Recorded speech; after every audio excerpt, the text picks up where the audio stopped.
News Hawk link. Thanks. I think my kids would like it more with whipped cream. And they'd eat it all too.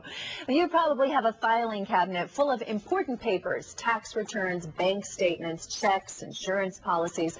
How long should you keep them? Well, get out your pencil. Dr. Judith Browse, author of Money Smarts, joins us live in studio this morning with a look at what to keep and what you can toss. Okay. Good morning. Good morning. How are you? Good. We have a series of things. We want to start with short term.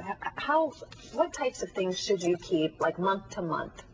Well, month to month, it would be like to check off, and the most logical is your credit card information. Okay. So when you get the magic handy slip when it comes back, just match it with your monthly statement, and if they match up, shred. Go ahead and do the toss. Shred. Yes, shred is the thing that you want to do. The exception would be on keeping a receipt.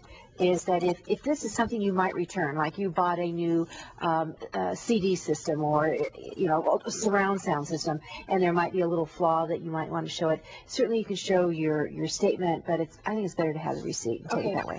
Other things that you should keep on a 6-month basis?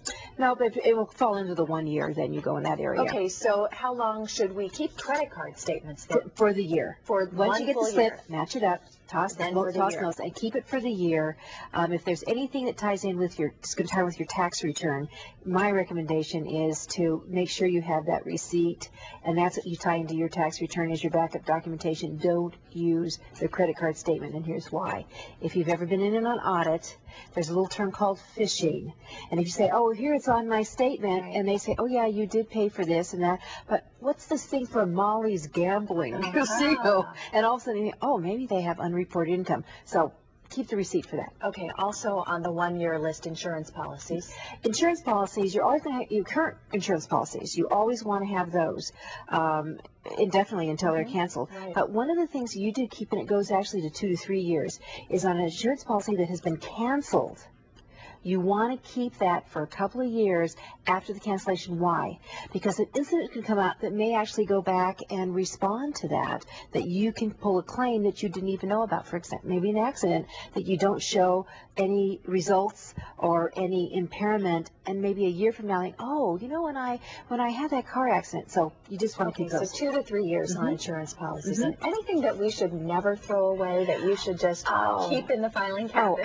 You want to keep anything related to your house until you sold it. Now, light bulbs don't count, but anything that related to improvements, snazzy porches, improvements and investment information until it goes round table and you've had those that you've bought and you've sold and you've gone there. And then there's this whole series of your 6 years. IRS says they can come back and audit you for up to 6 years. Of course, if they think fraud is, the whole enchilada is out the window. So anything related to your tax return, whether it's property tax statement that shows that, your any investment, buys, sells, closes that you declared a gain or a loss on, anything to do with interest-related items that were deductible, medical. Another question about medical that comes up all the time is, what do we keep on the medical side? And the thing is, the IRS says that you can't claim a medical deduction unless it's, right now, at least current law, 7.5% of your adjusted gross income. So let's say my adjusted gross income was $50,000. That means that I would have to have medical expenses of $3,750. Actually, it's $3,751 and claim $1. Okay. So if it's under that, get rid of it. Okay. Well, we know you have a lot more interesting advice that would be helpful to people. So if you are interested in more money advice from Dr. Browse, she'll be signing copies of her book this Saturday at 2 p.m. at the Borders in Northland, right? And yes, and on Sunday at the Borders on Parker Road in Aurora. I'm going to do a little workshop on top 10 money mistakes. Fantastic. Thank you, Tom. Just about 8 o'clock this morning, a Colorado city considering a ban on smoking in your vehicle under certain circumstances. Also, new details this morning about a dog that almost drowned while her owner tried to